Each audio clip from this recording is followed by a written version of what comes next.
Morning all, Brian S. Pratt here. Going to read chapter 4 of Fires of Prophecy, book 2 of the Morcyth Saga. Slight recap, not much really has been going on. They've been, in the last chapter, they've escaped the City of Light. They're just trying to get to find Miko and Jerome's sister Tersa. They're heading toward for the slave markets of Khorasan, but obviously they're in enemy territory, so they're trying to avoid patrols and such. And they encountered a village that was slaughtered.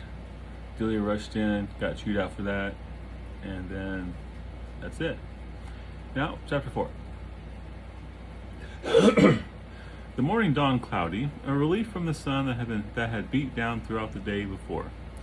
Setting out, they held a fairly southern course, only once diverting westward to avoid roving patrols. At midday, they came to a large river flowing from the northwest to the southeast. It spanned several hundred feet and ran deep with no visible ways across. "It appears we have a problem," James said.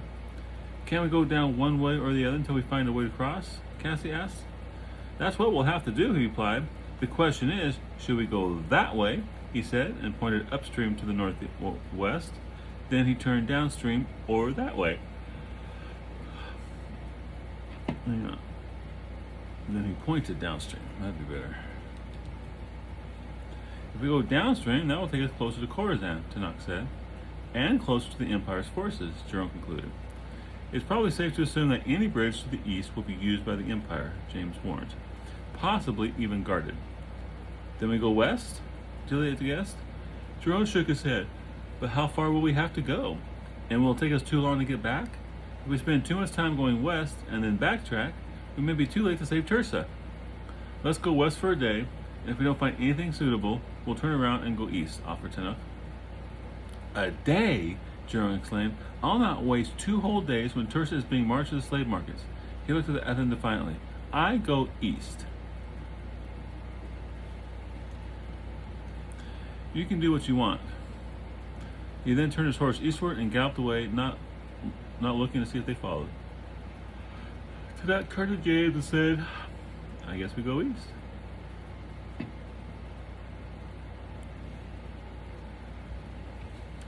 "It would appear that way," James said with a sigh. They followed the river for several miles before a town came into view.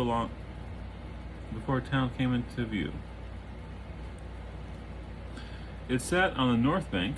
At the town's southern edge loomed a bridge. Several figures maintained positions on this side of the river. "That bridge would be perfect to get across," James said. "But it's guarded. I think we should wait for night to see if we can find a way to sneak across." Indicating Jaren and himself, Tanakh said, "We can take out the guards before they even know we're there." "But that would alert everyone that they've got hostiles in the area," James countered. "The hunt would then be on. If we can somehow sneak across," pausing for effect, he looked at Tanakh and added with emphasis, "without killing anyone, then we may be able to get farther south before they even know we've crossed the river." "Can we sneak across?" Cassie asked. "Won't know until tonight," James replied. "Let's find a spot away from the river where we can remain unobserved until dark." "Why do we have to move away from the river?" Cabby asked. Sighing, James explained, "In the event that someone travels down the river, we don't want them to alert those in the town to our presence." "Oh." They moved a half-mile out and found a spot near a hill that provided some cover. They kept watch for anyone passing through the area and remained undisturbed throughout the rest of the day. Once night had deepened, they mounted and rode back toward the river. They followed it until the town's lights appeared, then came to a stop. Jerome said, "I'll scout ahead, then we can decide what to do." "All right," James agreed. "Be careful." He gave James a look that said, "Of course," and then disappeared into the night as he headed for town. 20 minutes passed before they heard his return. "Well?" James looked when he rejoined his group. "Looked to be about 20 soldiers garrisoned there," he explained. 4 are on duty at the bridge, while another 2 walk patrols within the town itself. Most of the others were gathered in a tavern located near the center of town. Was there a way to create a diversion that would draw away the guards at the bridge? Chinook asked. Maybe setting fire to a building or two, he said. That might do it. Let the guards at the bridge have an extraordinary sense of duty and remain there. Most likely they are bored and would leave just to see what was going on, James suggested. Probably, Jerome said, then cast a grin to Chinook. Want to come start fires with me? Every boy's dream, Chinook replied with a smile. Now, make sure it looks like it could have been an accident or the search may be on, James cautioned. Do the best we can, Jerome said. When we're done, we'll meet you back here. Good luck, Dealey said. Be careful, Cassie said with concern. We will, Jerome assured her, and then he and Chinook ran off toward town. James mounted his horse after some time passed and advised the girls to do the same.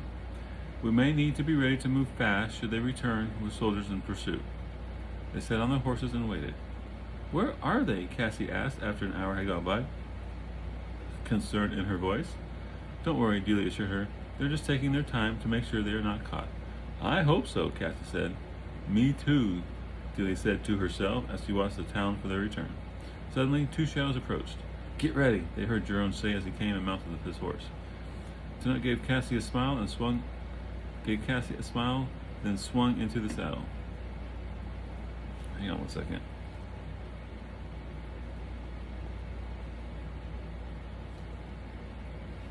They watched the town and waited, but nothing happened. What did you do? James asked.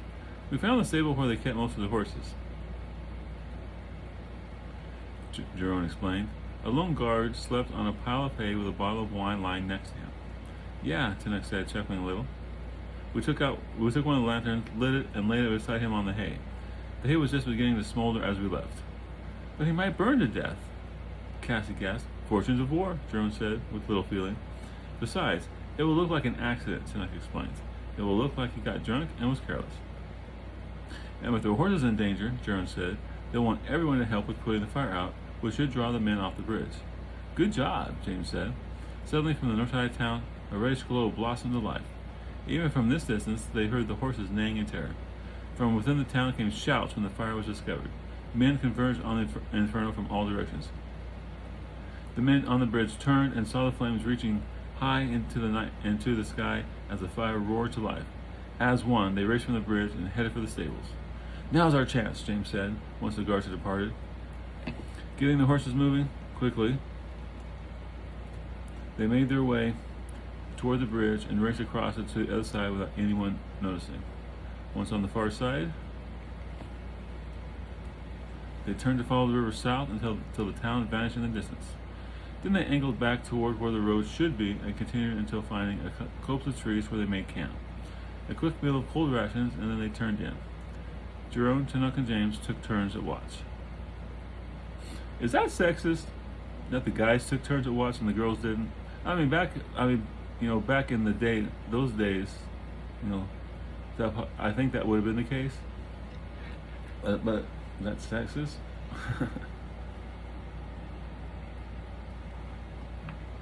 I know men have a desire to protect their women,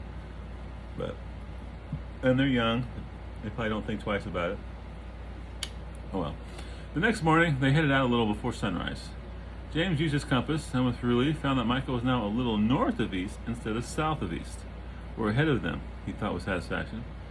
To avoid encountering Empire soldiers, they kept off the road and ran parallel to it. The Silver Mountains were getting closer as they proceeded south. It wasn't long before they were close enough to make out individual trees. Over the course of the next couple hours, they saw several columns of troops going north on the road. Troops on the road going north, I think sounds better.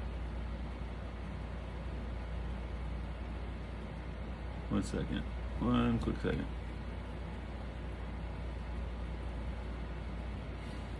James had them move farther west to avoid detection.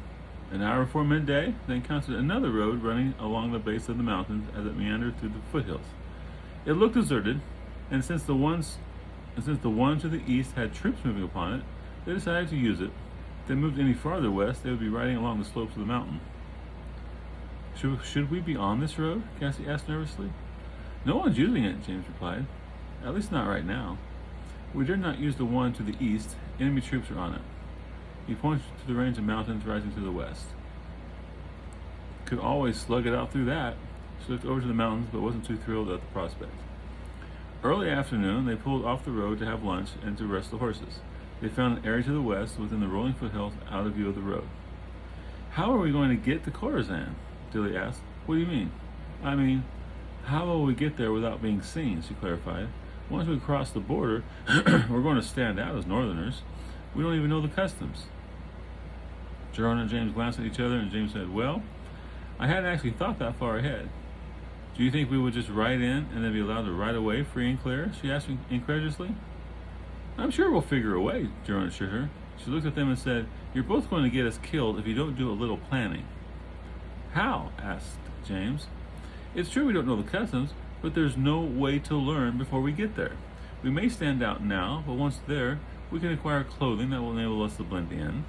Besides, Jerome added, are they really going to be expecting a group such as ourselves to be up to mischief? I'm sure we can wing a plausible reason, should one be needed. Then you better think fast. Why? Jerome asked. She pointed behind him to the 6 soldiers wearing Empire uniforms approaching their camp from deeper in the foothills.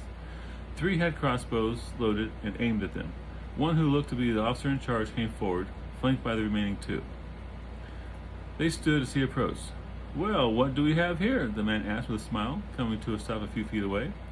Cassie clung to Delia while James stepped forward. Just friends out having some fun is all. I see, he said. A small smile played across his lips. And what kind of fun would bring you to this area? We were camping in the mountains and came down to get supplies, he explained. We ran out. Ah, yes, the leader said. And what town were you heading to for the supplies? We don't actually know where any are, he admitted. You see, we're from Lornigan over in Cardry. But, Jerome jumped in, we figured if we were to follow this road, it would eventually lead us to one. The officer nodded and signaled the crossbowmen to lower the weapons. Then you're in luck, he said. We were on our way to a town south of here. You're more than welcome to accompany us and purchase your supplies there. That would be great, James said. Just give us a moment and we'll be ready. The officer nodded and took his men a short distance away, where he spoke to one in a language that none of their group understood. After a few short words, the man turned his horse and raced off to the south. The officer saw James looking at the departing rider and said, he's gone ahead to keep a lookout for rogues. Giving James a charming smile, he continued, you can't be too careful. James came over to his horse and made ready to mount, when Jerome placed his hand on his arm and whispered, are you crazy? We can't go with him. Can't go with them. Giving him a look of desperation, in a hushed whisper, James replied, we've got no choice. We'd never be able to stop the crossbowmen before they fired. Someone could get killed. Let's bide our time and see what opportunities develop. He mounted his horse and continued, we can't risk having the girls hurt. Not happy about it, Jerome mounted as the officer and his men again approached. Ready, are we? Yes, we are, James replied. We appreciate the escort, though it's not really necessary. Smiling a charming smile, he said, not a problem really. As I said, we were already headed in that direction. The remaining man without a crossbow headed out first, leading the way. The officer rode next to James, while his 3 crossmen took up position at the rear behind the girls. James was very uncomfortable with the helpfulness of the soldiers. Having 3 crossbowmen behind the girls didn't leave much opportunity to get out of the situation. Trying to appear nonchalant, he asked the officer, so what are you doing out in these parts? Just on a routine patrol, he replied, making sure no one made mischief, that sort of thing. What town are we going to? James asked. The locals call it Mountainside, he explained. Not a very original name, if you ask me. No, I suppose not. They rode for a short time before the town came into view. Ah, he said to James, indicating the buildings up ahead. There it is. Sitting at the base of the mountain was a rather small town, even though it sat at a crossroad. A little over 24 buildings were apparently all there was to it. As they approached, James began to realize that there were no people out amidst the buildings, just more of the Empire soldiers. As they passed a few houses, he saw faces peering out from windows, faces full of fear and worry. Suddenly very nervous, James glanced back at his companions and saw his fears mirrored in their eyes. But with the 3 crossbowmen behind them, he dared do nothing. They were led to a large two-story building on the edge of town where several soldiers stood outside. One said something to the officer, who answered back in the same language. James saw them smile, and one even laughed a little. The officer stopped in front of the building and said, "You can get what you need inside, I am sure." He dismounted, handed the reins to a soldier, and started for the door. Then he paused. Glancing back, he asked, "Coming?" James dismounted, and the others followed suit. When the officer entered through the door, leaving it open. They glanced worriedly to each other, but didn't know what else to do. The three crossbowmen remained astride their horses, looking casual, but with the crossbows pointed in their general direction. Not exactly threatening, but they could definitely aim and fire in very little time. With James in the lead, they walked to and then passed through the front door. They entered a large room where the officer was already seated behind a desk. "Do come in," he said as they hesitated in the doorway. "There are no supplies here," James said accusingly as they entered. Tinnock, who brought up the air, was nudged in the back with something sharp. Looking over his shoulder, he saw one of the crossbowmen, the crossbow pressed to his back. The other two crossbowmen had dismounted, and they too were following them inside. The officer laughed. "Of course not. I'm surprised you even believe me." He gestured to four other crossbowmen on the second floor balcony overlooking the room. "Please don't try anything. It would be unpleasant." "What are you going to do?" A couple soldiers entered through a side door and took their things, including James's backpack. "My orders are simple. Detain anyone passing through this area." They searched them and removed their weapons, including Jerome and Tinnock's knives. "What happened to the people who used to live here?" Dilly inquired. "Alas, they objected to us being here, so had to be dealt with," he explained. "Dealt with?" she asked, afraid of the answer. "Yes, my dear, dealt with," he said to her. "Now they stay in their homes and don't bother with us anymore." When they were done with removing everything from them but the clothes on their backs, they placed all of it on the desk. The officer said a few words to one in their language and then turned to the prisoners. "Now, follow the soldiers and he'll take you to your cell." "Why are we being locked up?" Tinnock said angrily. "Would you rather we just kill you now?" James heard Cassie gasp and quickly said, "No, that won't be necessary." "Good," he said, giving them a smile. "Then please follow along peacefully and you won't be hurt." A soldier led them through a back door into a hallway lined with solid-looking wooden doors, each containing a small barred window. The soldiers opened a cell door for each and had them enter, 3 on one side and 2 on the other.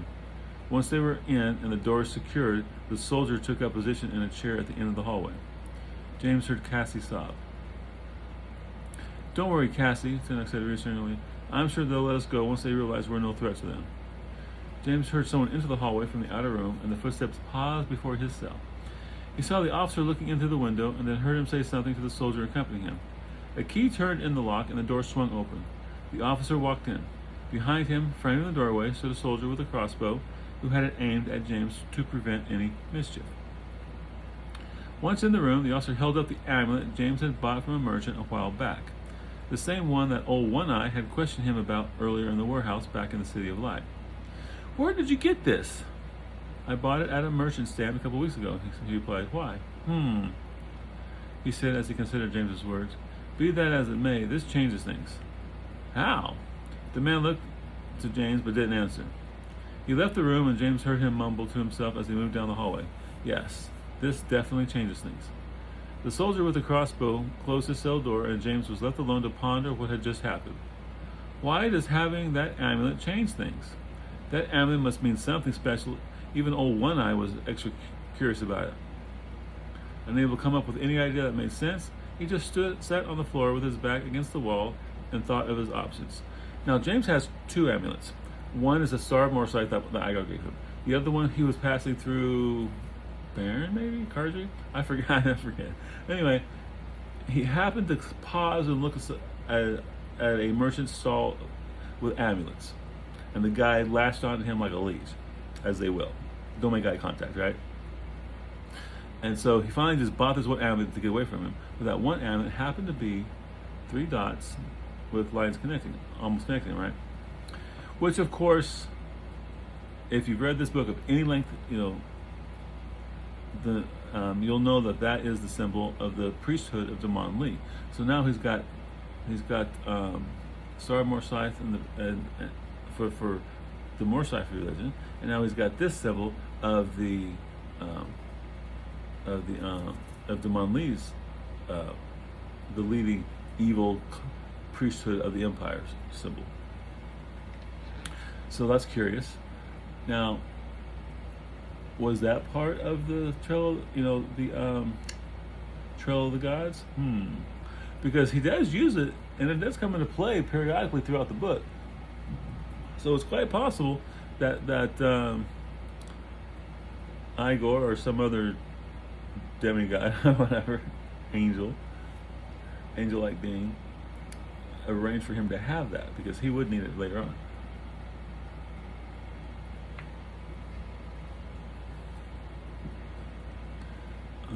Oh my God. Oh.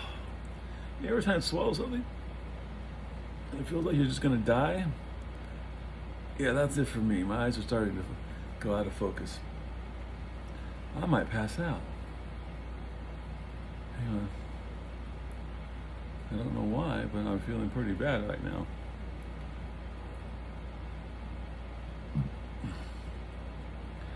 Anyway, the gods do things to help their people along. Well, I'm feeling pretty bad.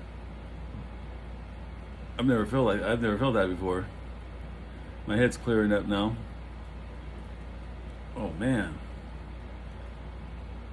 I feel like I almost passed out just taking that drink. I feel like this big lump came down. There's a pain right here. It's gone now. I almost started to sweat. I got the AC over there blowing right on me. I'm starting to sweat. Okay, the hallway door opened and then closed again as the officer left the cell area. Jerome whispered, "James." The guard left with him. "What are you going to do?" "I don't know," he explained. "It's not too long until dark. We better wait until then. Can you pick the lock?" "No, they took my picks when they searched me. You?" "I don't know, maybe," James responded. "Let me think about it." "I'm scared," Cassie cried pitifully from her cell. "We all are," Jilly told her. "Just be patient. I'm sure we'll be able to get out of this." "I hope so," she said, as she once again started to softly cry. "This was a stupid idea," Tunnock's voice rang out.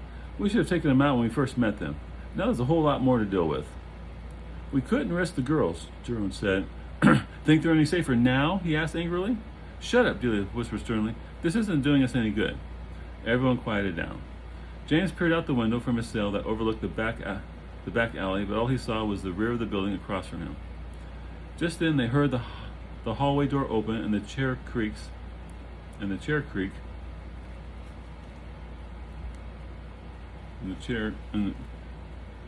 creaking. Yeah, that sounds better. As the guard retook his position at the end of the hallway. Man, I'm about ready to break out into a sweat. I feel better, but man, I don't know what that was. I'm about ready to start sweating. You ever swallow something, drink, everything's going good, all of a sudden I feel like a lump's going down? Yeah, that's what it was. It must have been a burp bubble. I don't know. My body didn't like it, whatever it was. They sat by they sat in their cells for another hour in silence, each occupied with their own thoughts. James kept by the window and listened to the goings on outside, but aside from the sounds of the occasional horse passing by the front of the building, or conversations in the Empire's language, he failed to hear anything useful. He contemplated several means where magic could facilitate their escape and planned several contingencies. Outside, the sun began to go down, and the light slowly faded. Suddenly, the door at the end of the hallway opened, and two soldiers entered and began speaking with their guard. They exchanged words for several minutes. Then James heard them chuckling. The two men began to make their way down to the end of the hallway and stopped outside of Cassie's door. He heard a click and then a squeal of rusty hinges as they opened her cell door. He heard them speak to her in their language, and then suddenly a cry from Cassie. "What's happening?" Jerome asked. Tunnock, who was in the cell across from hers, said, "They're attacking her." "Jerome, Tunnock, go help her," James said as he released the magic. Everyone heard an audible click as their doors unlocked. Without any thought to help her, Jerome and Tunnock burst out of their cells and rushed into hers. Rushed into Cassie's.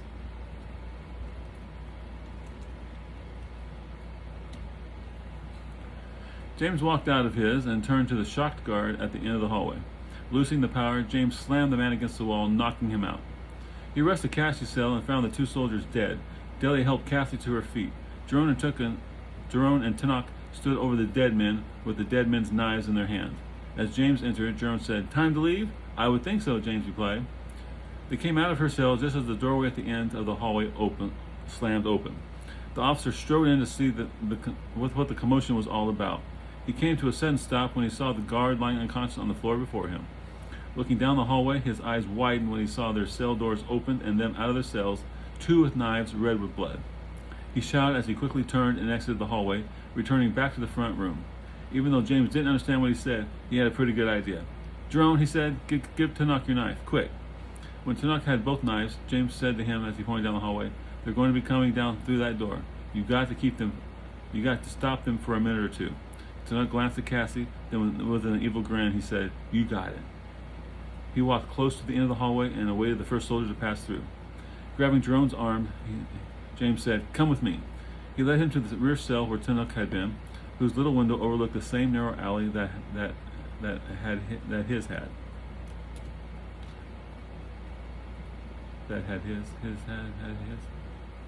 The girls followed. "What are we doing?" "Just wait," he replied as he began concentrating. Jerome heard the clash of metal from the hallway and stuck his head out to see how Tunnock was doing. One soldier laid on the floor.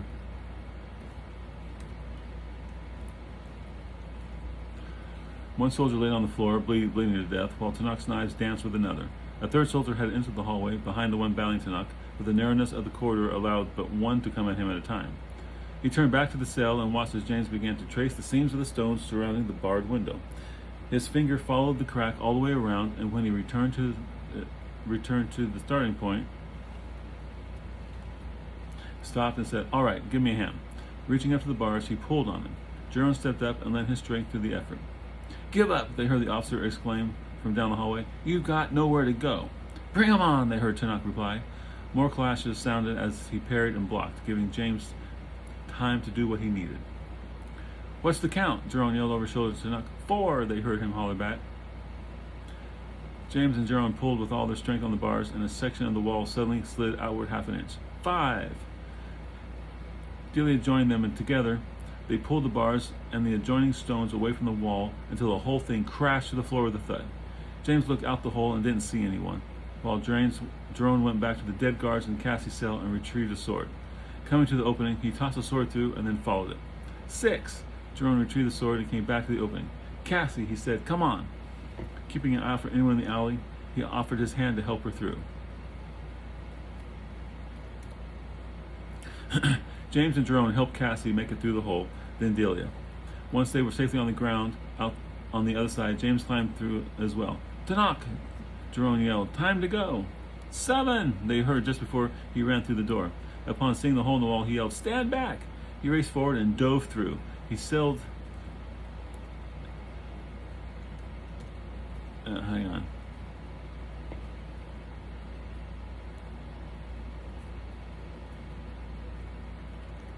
He raced forward and leapt. Yeah, that sounds good. And leapt. He sailed through the opening, hit the ground on the other side, and then rolled, coming to rest against the wall in the opposite building. Guards rushed into the room after him, hot on his heels. When they saw the hole where the bars had once been, one yelled something back down the hallway as most turned and raced back the way they had come. "Let's get out of here," James said as he led them down the alley. As they reached the end, he looked back and saw soldiers boiling into the alley, hell-bent on catching them. They turned and ran down the lane, trying to make the edge of town. A guard emerged from a corner in front of them, and before he even realized they were there, Jerome had cut him down. "Good with the sword too?" asked James, panting from the exertion. "Didn't always use the knives," he replied. "I just prefer them." When they came to the end of the lane, they realized they were at the edge of town. Before them rose the mountain. Behind were dozens... I need a comma there. Behind were dozens of soldiers racing after, with crossbow bolts buzzing past, missing by the narrowest of margins. They made a break for the mountains and the relative safety of the trees. The ground rose as they reached the tree line. From behind, they heard the soldiers in pursuit. James glanced back and realized they were gaining. As he ran, James searched the ground for rocks, but in the dusk of early evening, it was hard to find any. Spotting a couple, he paused only momentarily to pick them up before racing to catch up with the others. He glanced back again and now could make out 12.5 soldiers in pursuit. It didn't look as if the officer was among them. "We're either going to have to convince them to not follow us or take them out," he said. "We'll never outrun them." Jerome looked back and said, "I agree. Ladies," James said, "you continue on up. We'll find you." Dealey grabbed Cassie's hand, and together they continued up the mountain as fast as they could. "All right, gentlemen," he said, "let's do it." He stopped and turned to face the soldiers while Jerome and Tunnock split off to either side. He found the crossbowmen and using the stones he had collected, began taking them out one by one. Jerome and Tunnock moved forward to engage the oncoming soldiers. Jerome used his sword and Tunnock his knives. They wove a dance of death that filled soldiers at a quick pace. James stayed up to the rear and threw stones with the added speed and accuracy only magic could achieve until all but a couple had been eliminated. Turning tail, those remaining soldiers promptly retreated back to town. When they came back together to watch the retreating soldiers, James noticed Jerome had acquired 2 knives from the fallen, from those he had slain. Yeah, that's better. From those he had slain. "Let's find the girls," he said as they turned and hurried to catch up with them. And that ends chapter 4. And we'll do chapter 5 tomorrow. Man, I still feel the effects of that swallow. I don't know what the hell that was. That was weird. My vision was getting dark on the edges. I thought I was gonna pass out. I really did. I feel fine now. I mean, I feel a little bit of the effects still, but I don't feel like I'm gonna sweat. I'm clear. It's weird. It's the weirdest thing. And we all got it captured on tape too.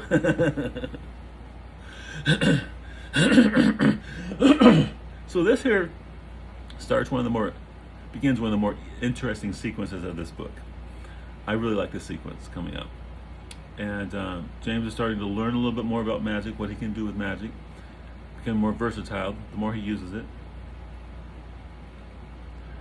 I don't know if I've mentioned this before, but people have commented about how all he ever does, I mean, he got magic, he can do anything. All he ever does is he throws slugs and makes the ground go crump, right? And I go, well, yeah, that works, When you're learning something new, if something works and you can do it well, you're gonna keep doing it. It's like if Audie Murphy, instead of just going pow, pow, pow, would do hip shots and roll and fly through the air and so forth, right? No, you're going to do what you do, and if it works, you're just going to keep doing it until you need to do something different. And so, yeah, slugs, I mean, come on. How great is that? Of course, he gets to do other things later. But, so that's chapter 5, and they're heading up to the mountains.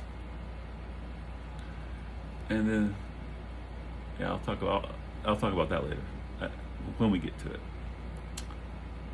All right, personal stuff for those who don't want to listen to it. My brother came yesterday. We went out to eat, had a good time. Me and my boy split a steak. I like to split meals whenever possible. A single meal, portion size, is just way too much for any one person, really. I mean, if you eat a single portion of a regular dinner at a restaurant, you're going to come away just stuffed. And if you're chubby like I am and you're trying not to gain weight, or even more trying to lose weight, split meals. That's what I do. I do it with my girlfriend. I do it with Joseph. When I go out to eat, I get something. I try to find small stuff. I don't let my eyes and my stomach say, well, yeah, I'll take the 3 entree meal at Panda Express. No, I get the 1 topping rice bowl at Panda Express. And at the end of it, I am satisfied. But if I got the 3 entree, I'd eat it all. I had a little bit of cake last night, not all of it, and that was a hit too. So, yeah. Chapter 5 tomorrow. I'll still be here. They're leaving Monday. Oh, I don't know if you guys were noticed or not. I did share the link, but if you go to my TikTok, I just posted a video about fawns, the first fawn of the year, because we have deer in the backyard. My mom lays grain out for them, and we noticed that about a month ago that one of the does, the bag had dropped, so we knew that she'd had a fawn, and they always leave them out there in the woods for the first several weeks, and then we started noticing little fawn prints in the dust because Mama had been bringing them up at night in the darkness, and now it's coming every day, and you can see them walking around and that's what our deer do. We have woods all the way around us, and we have a pond out there, and so they go out to the pond and then they circle the property because they know they're safe here. They've never been shot or hunted on this property. And like even yesterday, I went out and I was mowing the lawn, and there was a deer came up and stopped about midway up the lawn. Say, here's the house, here's me, here's the deer, and I'm mowing this way, and the deer just sat there. Mower's going, I'm mowing, and as I got close, probably within about 30 feet of him, she just turned and slowly walked. Didn't run away, just slowly walked away. Yeah, they know we're fine. I'm sure. I've gotten comments about, you're feeding deer, you're making them. Well, that's true, but deer are gonna get hunted no matter if they're friendly or not. So don't worry about it. And they're gonna be dangerous. Well, yeah, I've hit 2 deer in my time. Everyone around here's had their car damaged by deer at one time or another, multiple times. So yeah, people in this area are well aware of the danger of deers. The deers are not going to come up and attack us. They've never done that. As long as we hold our distance and be smart. Not the people like Yellowstone who go up to bison and try to pet them and have selfies or something. But anyway, if you're interested in seeing fawn videos, go over there and check it out. Now my TikTok's actually starting to improve. When I first posted it, I would get less than 100 views. And as I've been doing it, I've gotten more and more likes. Now I'm well over 4,000 likes. And then I started getting 200 views per video. Now I'm up to 600 or 700 views. So that's getting promising. And maybe another couple weeks, if as my likes increase, maybe I'll start doing a couple thousand. That'd be nice. What I would really like is when I post one of these videos, within 24 hours, have 100 views. But usually I have 4 or 5 or 6. I mean, they'll eventually get above to double digits. But right now, just for context, I'm rambling, but people that want to hear it, they can go click, right? And it's not like I pay more for more of these. But okay, chapter 3 that I read yesterday, 6 views. Chapter 2, I actually have 19. Get out. I don't know how that happened. But chapter 1 has 9. So chapter 1, 9. Chapter 2, 19. Chapter 3, 6. Or 4. 4.